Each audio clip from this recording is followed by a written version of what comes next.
प्रिय IAS PCS aspirants, परीक्षक तो आपका टेस्ट बहुत लेते हैं। मैंने भी इस चैनल पर लिए हैं, प्रश्न पूछे हैं और 4 साढ़े 4 साल के इस पीरियड में आपके प्रश्न चेक भी किए हैं।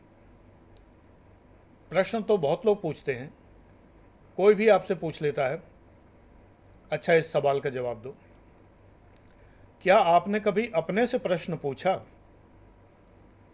टेस्ट लेकर आपका एवेल्यूशन तो बहुत लोग करते हैं, क्या आपने कभी अपना एवेल्यूशन किया? विद्यार्थी 5 प्रकार के होते हैं। प्रकार बदल सकते हैं, 4 हों 6 हों।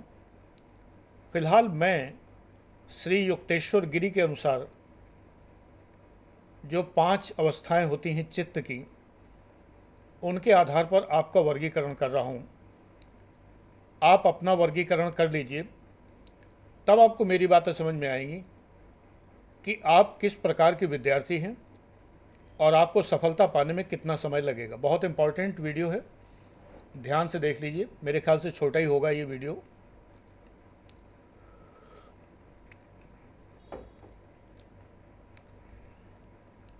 इसमें जो सूत्र बताए गए हैं अपना आकलन करने के लिए सेल्फ टेस्ट है। सेल्फ टेस्ट से हमें ये पता लगता है कि कितना समय लगेगा।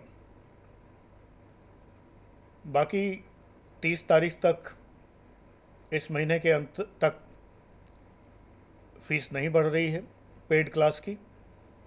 अगर आपको मेरी आवश्यकता है, आपको लगता है कि full syllabus point wise to the point focused और आपके प्रत्येक प्रश्न का उत्तर, प्रत्येक जिज्ञासा का समाधान, प्रत्येक शंका का समाधान, सारे लिखे हुए को चेक करना और प्रतिदिन आपसे संपर्क, वो भी असीमित समय के लिए, टीचिंग टिल सिलेक्शन। अगर आप चाहते हैं एक बहुत सामान्य सी फीस में, तो आप 9810257742 पर व्हाट्सएप कर सकते हैं।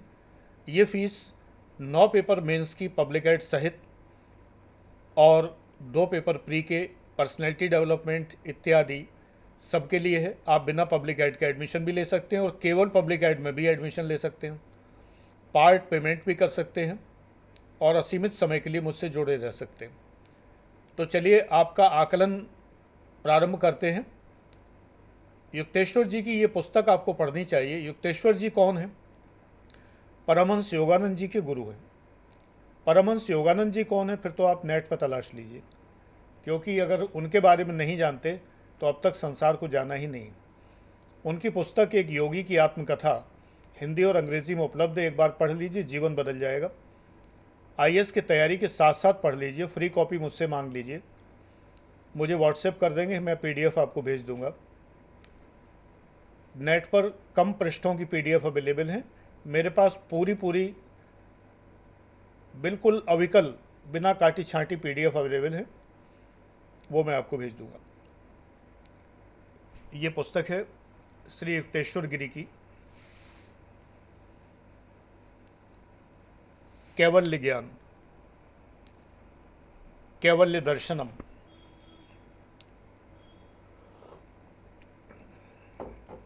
आईएएस की तैयारी बहुत आध्यात्मिक स्तर पर पहुंचे हुए लोग कर पाते हैं और निकल पाते हैं। तैयारी तो दुनिया करती है, निकल वही पाते हैं जिनका आध्यात्मिक बुद्धि बहुत ऊंची होती है। तो गुरुजी की वाणी में मैं पहले ये 5 प्रकार पढ़ दूं, फिर आपको समझाता हूं कि आपकी कैटेगरी क्या है, आप कैसे जानेंगे। मनुष्य के चित्त की 5 अवस्थाएं हैं। पहली है अंधकार युक्त, मूढ़ अवस्था। दूसरी है गति युक्त, इसे गुरुजी ने विक्षिप्त कहा है।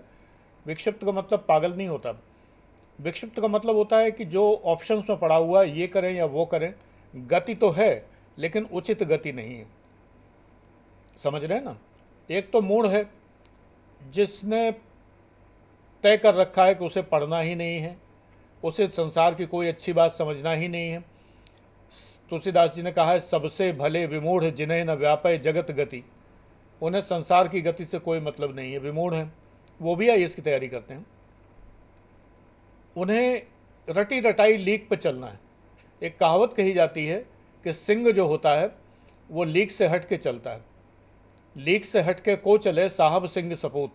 साहब पराक्रमशाली, बलशाली साहब, आप साहब ही तो बनने जा रहे हैं, कलेक्टर साहब, एसएसपी साहब। सिंह जंगल का राजा, और सपूत जो सुपुत्र है, ये लीक से हट के चलता है। जो सब कर रहे होते हैं वो नहीं करता। तो पहली अवस्था तो मूड की है, वो तो लीक पे चलता है। जो सब कर रहे हैं वही एनसीईआरटी पढ़ना है, रीजनिंग मैथ्स तैयार करना है, दिल्ली के सुपर फेल लोगों से पढ़ना है, लीक पे चल रहा है, पास नहीं होता कभी भी। दूसरों को पास होते देखता है, जब रिजल्ट आता है सबके लिए ताली बजाता है, लड्डू भी खाता है, लेकिन खुद कभी पास नहीं होता। ये मूड है। दूसरा होता है जो विक्षिप्त, ये गति युक्त है, ये गति करता है, गति करना प्रारंभ करता है, लेकिन इसको पता नहीं चलता। इसकी गति केंचुए की भी हो सकती है और सर्प की हो सकती है, यानी बहुत तेज़ गति हो सकती है और धीमी हो सकती है, लेकिन कभी इधर कभी उधर ये मार्ग भटक जाता है, इसको ठीक से पता नहीं होता, इसलिए विक्षिप्त कहा गया।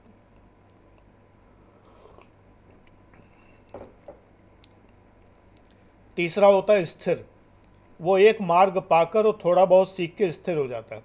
ये अपने को बहुत विद्वान समझता है, थोड़ा सा पढ़ लेता है, समझता है मुझे बहुत कुछ आ गया, सबसे शास्त्रार्थ करने के लिए, विद्रोह करने के लिए, विरोध करने के लिए सदैव तैयार रहता है। फेसबुक के ट्रॉल्स तो खैर मूढ़ गति में आते हैं, इनके पास तो कुछ होता ही नहीं है, ना तो विरोध करना होता है। स्थिर, जो मैंने तीसरा बताया, ये जो स्थिर लोग हैं, स्टेबल, याद रखिए सफलता गतिशील को मिलती है और एक दिशा में गतिशील को मिलती है, सही दिशा में गतिशील को मिलती है, स्थिर को सफलता नहीं मिलती। तभी तो कछुए वाली कहानी बचपन में पढ़ी थी, कछुआ चलता रहा, खरगोश स्थिर हो गया। तो ये तीसरे प्रकार के लोग स्थिर हैं। फिर हैं भक्ति युक्त, ये एकाग्र हैं, इन्हें कहते हैं एकाग्र। ये भक्ति युक्त होते हैं, ये किसी की भक्ति करने लगते हैं, ब्रांडेड गुरुओं की जैसे लोग करते हैं ना, ये वाला योग ज्वाइन कर लिया, वो योग ज्वाइन कर लिया। पूछो भाई आजकल क्या करें, नहीं वो आजकल मेरा इंटरेस्ट ज़रा योगा में हो गया है थोड़ा सा, you know, I think yoga is best for life. So Guruji, you know that I am interested in yoga and I have joined Isha yoga. Very good, very good, very good, very good. ये भक्ति युक्त लोग हैं। वो sir मैंने बहुत सोचा, लेकिन मैंने ब्रह्म कुमारियों को ज्वाइन कर लिया। मेरे पास में एक आश्रम है, मैं वहाँ रोज जाती हूँ। ये भक्ति युक्त है। एक की भक्ति करने लगते हैं, लक्ष्य तक नहीं पहुँचते, न ये ब्रह्म तक पहुँचते हैं, न ये कभी अपनी आत्मा से मिल पाते हैं।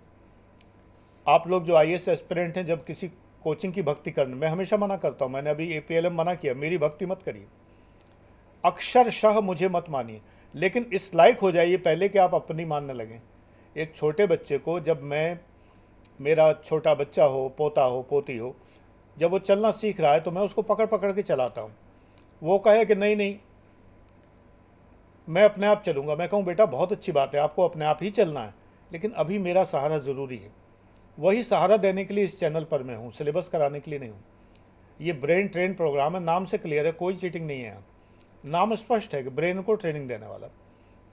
आपका जब ब्रेन ट्रेन हो जाए आप छोड़ दीजिए, लेकिन ट्रेनिंग तो हो जाए। आप सारे 800 वीडियो तो देख तो लें, थोड़े बहुत हाइड हो गए हैं, वो केवल वही हाइड हुए हैं जो इस समय रेलेवेंट नहीं है, बाकी सब ओपन है। प्लेलिस्ट में हो सकता है ना हो, वो लाइन से देखना शुरू करिए। आजकल तो यूट्यूब का एल्गोरिथम ऐसा है कि आप एक वीडियो दिखाते हैं, वो हमारी वीडियो लाइन से दिखाना शुरू कर देते हैं, सीधे सीधे, तो आप देखते रहिए। तो ये चौथी अवस्था है भक्ति की। भक्ति मत करिए, मुझे अखंड अक्षरशः पालन मत करिए, लेकिन मेरा विरोध करने के लिए पहले मुझसे कुछ ऊपर उठना होगा। वो बेटा अभी नहीं उठ पाओगे, तो इसलिए आप मुझे फॉलो करें, भक्ति ना करें। भक्त जो होता है कहीं का नहीं रहता। तभी मैंने बंद किया जय गुरु जी कहना, क्योंकि जब मैं कहता था तुम लोग भी कहते थे। मैं तो जब वीडियो के पहले ट्रायल करता हूँ ना, रोज़ाना 1 2 3 माइक टेस्टिंग जो होता है, तो जो पहले मैं रिकॉर्ड करके चेक करता हूँ कि आवाज़ ठीक आ रही, कि चित्र ठीक नहीं, तो हमेशा कहता हूँ जय गुरु जी, मैं डॉक्टर आनंद प्रदीक्षित आपके सामने मुखातिब हूँ। ये सेंटेंस बोलकर ही मैं बोलता हूँ। पहले के सारे वीडियो में जय गुरु जी कहता हूँ, लेकिन जवाब में आप लोग भी जय गुरु जी कहने लगे। फिर मैंने आप लोगों को समझाया कि जय गुरु जी मेरी जय नहीं, मैं किसी से लड़ नहीं रहा जो मेरी जय होगी, न मेरे गुरु जी परमहंस योगानंद जी किसी से लड़ रहे हैं। जय किस बात की, वो तो जय है ही, उनकी तो जय है ही। गुरु तो जीत चुका, मैं भी जीत चुका। जो तुम बनना चाहते हो, मैं 4 बार पीसीएस हो चुका, एक बार इसके बाद प्रमोट होकर आईएएस के रैंक से रिटायर हो चुका। मैं तो जीता हुआ हूँ। अब मुझे जय की कामना नहीं है, इसलिए जय गुरु जी शब्द मैंने हटा दिया। ठीक है ना? आप समझिए, मेरा हर कार्य आपके हित में होता है। नाराज भी होता हूं तो आपके हित में होता हूं। ओशो ने एक जगह कहा है कि सच्चा गुरु वही है जो शिष्य की शंका का समाधान न करे। हालांकि मैं ऐसा नहीं करता, पेड क्लास में सारी शंकाओं का समाधान करता हूं, लेकिन यहाँ नहीं करता। क्यों? देखिए, पेड क्लास में आप मुझ पर डिपेंड होते हैं, आपने फीस दी है, तो मेरा कर्तव्य है कि मैं आपको वो सब बताऊं।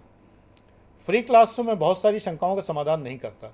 तब आप गुस्सा हो के सही, चैलेंज दे के सही, मन में कुढ़ के सही, गाली दे के सही, लेकिन आप कहते हैं बहुत बड़े बनते हैं अपने को, मैं ढूंढ लूँगा। और जब आप ढूंढते हैं तो विश्वास करिए, जो समाधान मैं करता हूँ उससे अच्छा समाधान आप करते हैं, क्योंकि फिर आपका रास्ता खुल जाता है, आप समाधान करने लायक हो जाते हैं। ऐसा हुआ मेरे साथ भी।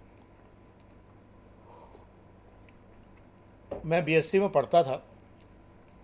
एक बार मेरे प्रोफेसर सिकरवार थे, अपनी स्मार्टनेस के लिए मशहूर थे। सारे लड़के उनके ड्रेस सेंस के बहुत कायल थे। एक गौतम जी थे, उनके भी 2 प्रोफेसर, दोनों ही फिजिक्स के थे। तो सिकरवार साहब हीट पढ़ाते थे।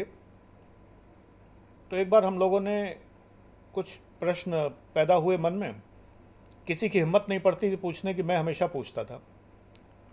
तो मैंने कहा कि सर, एक सवाल ये है, मुझे ज़रा सा थर्ड लॉ ऑफ थर्मोडायनेमिक्स ठीक से क्लियर नहीं हुआ है, नॉन्स्ट इक्वेशन, मुझे एक बार और समझा दीजिए या स्टाफ रूम में समझा दीजिए। मैं अक्सर स्टाफ रूम में प्रोफेसर्स को तंग किया करता था, बड़े ही आदर के साथ, श्रद्धा के साथ। वो लोग बहुत मानते थे मुझे, मेरे गुरु थे ही सभी। उसी कॉलेज में मैंने पढ़ाया भी, बाद में प्रोफेसर भी हुआ, केमिस्ट्री का असिस्टेंट प्रोफेसर। तो शिकरवार जी बोले कि चलिए जाइए, बहुत हो गया, बहुत पढ़ा दिया मैंने, जाइए करिए जाके, अपने आप करिए जाके। आश्चर्य हुआ, वो तो कभी नहीं कहते थे ऐसे। एक 2 लड़के कहने लगे उनको आता नहीं होगा। मैंने कहा नहीं, ऐसा नहीं हो सकता, वो बहुत विद्वान प्रोफेसर है, कोई मंतव्य रहा होगा। एनीवे मैंने कहा मैं कर लूँगा, देखूँ। मैं लाइब्रेरी गया तो एक पुस्तक थर्ड लॉ ऑफ थर्मोडायनेमिक्स में पूरी मुझे मिली, वो मैंने पढ़ी, और उसके साथ में 1-2 किताबें और जो सहायक हो सकती थी वो पढ़ी, और इतना अच्छा क्लियर हुआ। फिर मैंने उनसे कहा कि थैंक यू सर, आपने उस दिन नहीं बताया तो मैंने ढूंढा, और ढूंढने पे मुझे बहुत कुछ मिल गया, और 4 चीज़ें नहीं मिली। आपके लिए 4 प्रॉब्लम और है जो मैं पूछूंगा आपसे। तो हंसने लगे, बोले इसीलिए डांटा था मैंने, कि जब मैं डांटूंगा कि नहीं बताता तो तुम जाके ढूंढोगे तुम्हें बहुत अच्छी चीज़ें मिलेंगी। खोजना सीखो, ज़िंदगी में समस्याओं को सुलझाना सीखो, दूसरों पर डिपेंड करना मत सीखो। ओशो ने कहा है कि गुरु हमेशा नहीं बताना चाहिए, कभी कभी इशारों से भी काम लेना चाहिए। एक धर्मा फिल्म थी पुरानी, उसमें प्राण एक गाना गाते हैं, इशारों को अगर समझो राज को राज रहने दो। मेरे ख्याल से रेखा थी, ध्यान नहीं मुझे कौन था। तो भक्ति बड़ी खतरनाक चीज़ है। भक्ति, मैं इसीलिए परमहंस योगानंद जी का भक्त नहीं हुआ। मैं शंका करता हूँ, गुरुजी से प्रार्थना करता हूँ, चरणों में निवेदन करता हूँ, गुरुजी वो सद्बुद्धि दो कि जो मैं ये शंका मेरी दूर हो जाए। गुरुजी दे देते हैं, वो शंका दूर हो जाती। मैंने इसीलिए क्रिया योग ग्रहण नहीं किया, क्रियावान बनने के लिए अप्लाई नहीं किया, इसीलिए कि मुझ में दम बहा जाएगा, मैं तो क्रियावान हूँ, अभी मुझे लगता है मैं कुछ नहीं हूँ।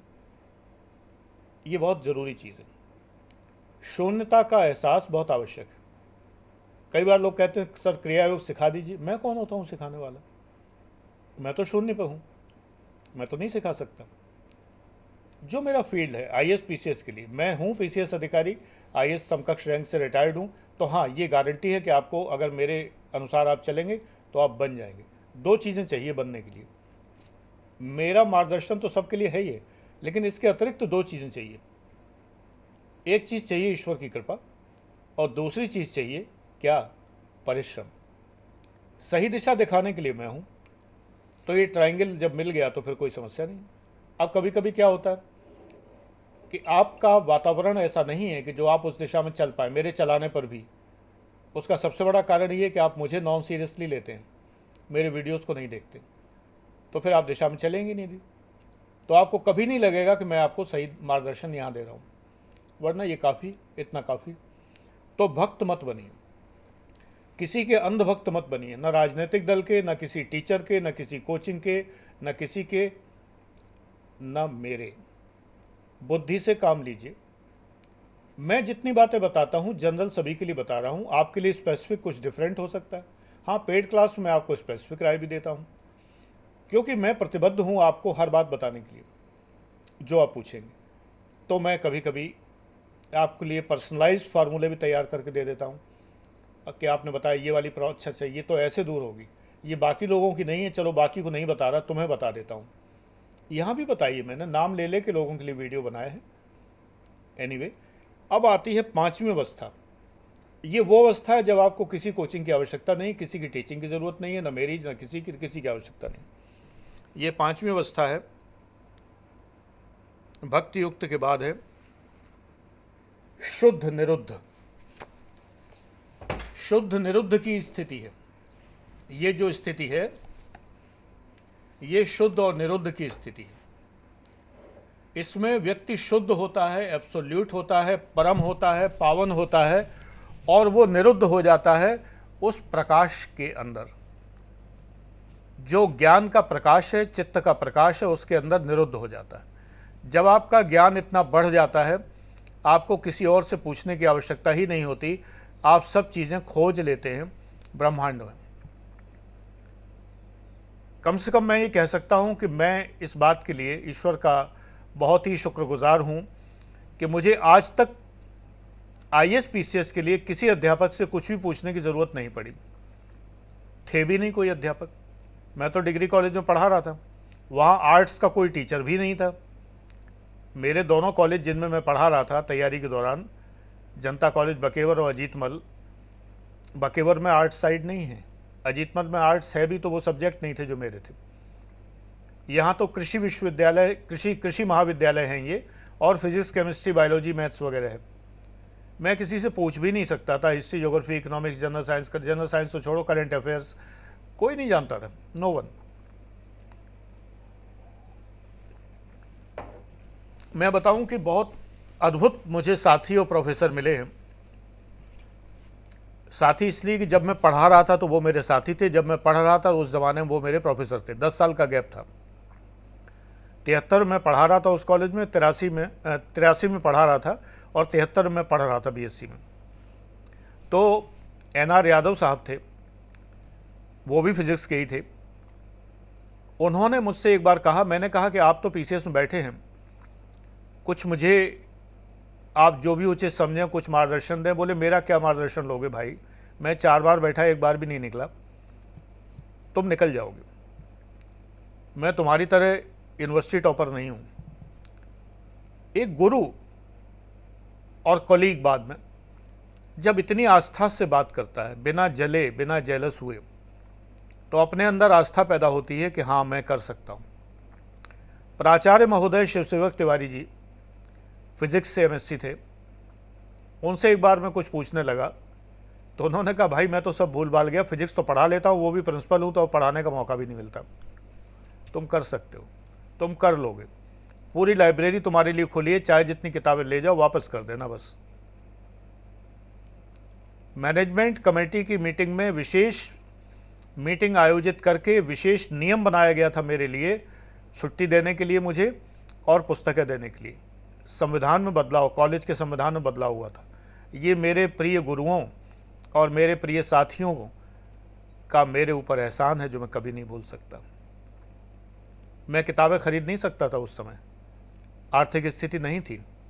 जनता कॉलेज बकेवर की सारी लाइब्रेरी मेरे लिए थी और मैंने सैकड़ों किताबें वहाँ से ली, वापस की, एक भी पुस्तक नहीं रखी। एक काम मैं ज़रूर करता था, अगर कोई फटी पुस्तक है तो उसकी जिल्द बनवा के लाइब्रेरी को वापस करता था, एहसान मानने के तौर पे। जब भी मैंने ली है तो अगर पुस्तक की दशा जर्जर हुई है तो उसको मैं हमेशा जिल्द बनवा के वापस करता था। लाइब्रेरियन बहुत खुश होते थे, कहते थे आप जैसा स्टूडेंट कभी नहीं आया यहाँ। जब मैं स्टूडेंट था तब भी ये करता था, प्रोफेसर हुआ तब भी यही करता था, क्योंकि ये मेरा फ़र्ज़ है। माँ सरस्वती के चरणों की वंदना है ये, पुस्तक का सम्मान करना। तो बेटे आपको 5वीं अवस्था में अगर आप नहीं हैं तो कैसे आप बिना पूरी गाइडेंस के कर पाएंगे।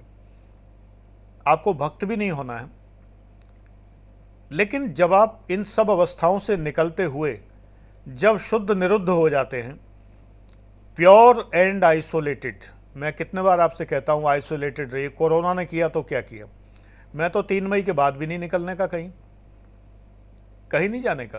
तमाम लोग प्लान बना रहे हैं, इनसे मिलेंगे उनसे मिलेंगे, फेसबुक पे ट्रेंड कर रहा है कि मैं खाना इसके साथ खाऊंगा, लंच उसके साथ, डिनर उसके साथ। ये सब वाहियात चीज़ें चल रही हैं। बस जो अपने दूर हैं वो वीडियो कॉल से दिख जाते हैं, इतना काफ़ी है। बात हो जाती है रोज़ाना, साथ बैठ के मूवी देख लेते हैं, जो पास में हैं उनके, और जो दूर है वो उसी समय वही मूवी देख रहे होते हैं जो मैं यहाँ देख रहा होता हूँ अपने घर पर, बाहर थोड़ी। घर पर एक अपना मूवी थिएटर है परिवार के देखने के लिए, सिनेमा है पूरा, तो हम लोग वहीं बैठ के देखते हैं। तो बात यह है कि आप शुद्ध निरुद्ध कैसे होंगे। आइसोलेट होना शुरू करिए। लोगों से जितना मतलब रखेंगे आप जीवन में कभी शुद्ध निरुद्ध नहीं हो पाएंगे, और जो शुद्ध निरुद्ध नहीं है वो कभी सक्सेसफुल नहीं है। बाद में चाहे कोई कितना कह दे, दबाव में आके ब्रांड एम्बेसडर बन के, और तमाम सारी मोटी फीस के बदले या किसी भी चीज़ के बदले, मैंने फ़ीस कहा सभ्य भाषा में, वरना तो कोई और नाम है इस बात का। एक सरकारी अधिकारी किसी से 1 रुपया भी नहीं ले सकता उसके ब्रांड को प्रमोट करने के लिए, या उसको उसके यहाँ बैठ के कुछ कहने के लिए नहीं ले सकता। बट दुनिया की तरह चलती है। तो 5 अवस्थाएं मैंने बताई। अंधकारमय हैं तो मुझे कुछ कहना नहीं है, मैं एक ही बात कहूँगा, तमसोमा ज्योतिर्गमय। अंधकार से बेटा प्रकाश की ओर आओ, संसार में बहुत कुछ करना है।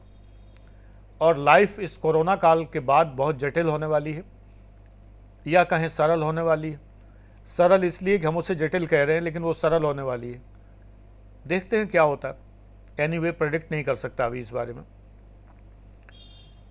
तो अंधकार से प्रकाश की ओर आइए, परिवार की ओर लौटिए, गांव की ओर लौटिए, सरलता की ओर लौटिए, जिसे आप कॉम्प्लेक्सिटी कहते हैं कि अरे ज़िंदगी बड़ी जटिल हो गई, अब तो बड़ा समस्या है, ये कहीं निकल नहीं सकते, बैठ नहीं सकते, अड्डेबाजी नहीं कर सकते, हैंग आउट चिल आउट नहीं कर सकते। इन सब से बाहर आइए। तो आप फिर जो सचल गति में आते हैं, विक्षिप्त स्थिति में, आपके सामने ऑप्शन होते हैं, यहाँ जाऊँ, उधर जाऊँ, इधर जाऊँ, इधर जाऊँ। फिर आप तय करते हैं, होते होते आप किसी के भक्त बन जाते हैं। मत बनिए। सभी जितने भी मेंटर्स हैं उनकी अच्छी बातें ग्रहण कर लीजिए, बुरी बातें छोड़ दीजिए। जैसे मेरी बुरी बात क्या है, मैं इमोशनल हूँ, जल्दी नाराज़ हो जाता हूँ। ये बात बिल्कुल मत रखिए। सरकारी नौकरी नहीं कर पाएंगे, मैं नहीं कर पाया। 15 साल पहले मुझे छोड़ने बाध्य होना पड़ा। किसी ने बाध्य नहीं किया, अपने मन से ही मैं जानता था कि मैं नहीं कर पाऊंगा। तो इमोशनल नहीं होना है, इमोशनल इंटेलिजेंस रखनी है, भावनात्मक बौद्धिकता रखनी है। कुछ राशियों का प्रभाव होता है, तुला राशि हूं तो ज़्यादा इमोशनल होता हूं, तो इसलिए इमोशन मेरा मत अपनाइए। मेरी बातें जो अपनाइए वो सिर्फ यही, एलूफ रहिए, आइसोलेटेड रहिए, लोगों से ज़्यादा मतलब मत रखिए, यारी दोस्ती नहीं, अवैध संबंध स्थापित मत करिए, पुस्तकों में डूबे रहिए, पुस्तकें पढ़ते रहिए, मुस्कराते रहिए, जीवन में प्रसन्न रहिए, सार्थक रहिए, सकारात्मक रहिए, थोड़ा सा भगवान का ध्यान करिए। मूर्ति पूजा आपकी अपनी इच्छा है, जो जैसा धर्म आपका अलाउ करता है वो तो आप करेंगे ही करेंगे। हिंदुओं की बात कर रहा हूँ कि मूर्ति पूजा करें या ना करें, या कौन सा सेक्ट अपनाते हैं, शैव है, वैष्णव है, या सभी को, जो आपकी इच्छा है। लेकिन इंद्रियों को सकारात्मक इनपुट दें, यानी कि सात्विक खाना खाएं, सात्विक चीज़ें देखें, सात्विक चीज़ें सुनें, और अगर कुछ गलत चीज़ें सुन भी लें तो उन पर अमल ना करें, मुंह से बदज़बान ना हो, गालियाँ ना बकें। जो माँ बहन की गालियाँ बकते हैं लोग उसको टशन समझते हैं, एटीट्यूड समझते हैं। और इटावा की एक फेसबुक पेज पे लिखा था कि प्यार भरी गालियाँ, गाली भी कोई प्यार होता है। हालांकि वो लोग देते इसी तरह, सभी लोग जो देते हैं माँ बहन की गाली एक दूसरे को, तो बहुत से लोग तो प्यार से भी देते हैं, अपने आप को भी दे लेते हैं। लेकिन यार सोचो कि जो सम्माननीय स्त्रियां हैं हमारी जीवन की, माताएं, बहनें, पुत्रियां, उनको हम कितनी गंदी और यौन गालियां दे रहे हैं, सेक्सुअल अब्यूजेस। तो इस देश में बलात्कार नहीं बढ़ेंगे तो क्या होगा? जब हर वक्त हमारे दिमाग में किसी भी स्त्री को यौन संबंध स्थापित करना है सामने वाले की, चाहे जिसकी, तो फिर बलात्कारी हो गए ना। ये गाली देने वाला भी एक तरह का कहना चाहिए वर्चुअल बलात्कारी है ना, आर्टिफिशियल रियलिटी में बलात्कार कर रहा है। AR रेपिस्ट, नया नाम दे दिया मैंने। ये हो गए, ये सब मत करिए, लेकिन मेरी कमियां मत ग्रहण करिए। मैं इमोशनल हूँ, भावुक हूँ, क्रोध छोड़ नहीं पाया हूँ। ईर्ष्या मुझे कभी नहीं होती, ये अपना लीजिए, कभी नहीं होती ईर्ष्या, किसी से नहीं होती। आप लोग सोचते हैं मैं कोचिंग वालों की आलोचना करता हूँ, ईर्ष्या नहीं।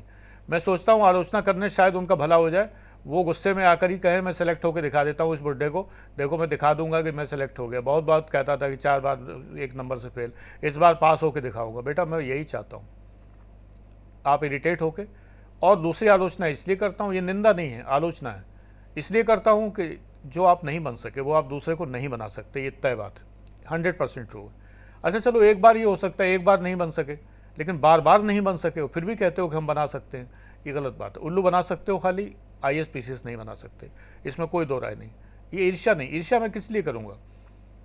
आपका एक भी स्टूडेंट तो मेरे पास आता नहीं कभी भी, क्योंकि वो आपका भक्त है, तो चौथी स्टेज पर रुका हुआ है, 5वीं पहुँचेगा नहीं।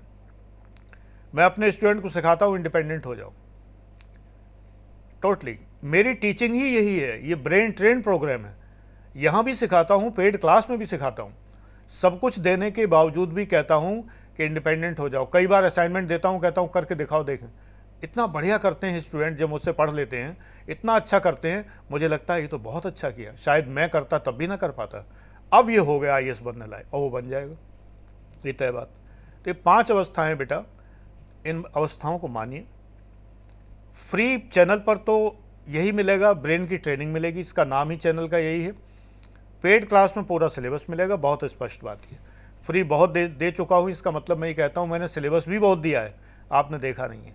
सिलेबस के टॉपिक बहुत दिए, इतना ही मिलेगा। सिलेबस के टॉपिक आगे नहीं मिलेंगे, आगे आपको वो मिलेगा जो दूसरी जगह नहीं मिलेगा, जो अभी दिया मैंने। Thank you, God bless you.